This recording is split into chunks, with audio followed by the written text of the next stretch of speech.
Listen, if you are wanting to grow in sharpening your spiritual ears so you can hear God's voice more clearly, here are 3 ways you can do that. First, believe that God wants to speak to you. Stop and think for a moment. Do you actually believe God wants to speak to you and hear what you have to say in return?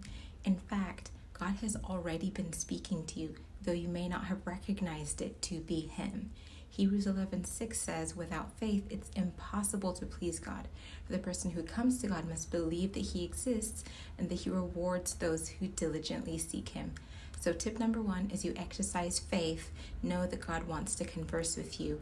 You are positioning yourself to better hear from Him. 2, be more attentive to God's voice. He's speaking all the time, but oftentimes we're so busy and have so many distractions that we are not catching it.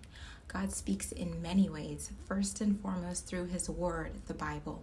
But He could also be speaking to you through edifying songs that pop in your head, through nature or a nudging within, through peace or lack of it, through pictures and dreams, etc. Isaiah 45:19, God says, I have not spoken in secret in a dark place of the earth. I did not say, seek me in vain.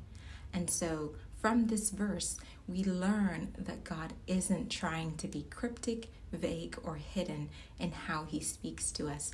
And His voice is the voice that speaks what is right and true. So tip number 2, as you eliminate distractions, become more expectant and start paying attention to the ways God is already speaking to you, you will sharpen your ears to hear His voice. Tip number 3, obey Him. You need to actually do what He's saying and follow His guidance to you. Isn't it annoying when that one friend comes to you for advice again, but never follows it? It just goes from bad to worse. God wants us to actually implement the counsel that He gives us because He's the wisest being to ever exist, and He knows what is best for us, even though His ways are so different from ours. James 1:22 says, be doers of the word and not hearers only. Otherwise, you're deceiving yourself. It does no good to hear God's voice and read the Bible, but never actually do what He says.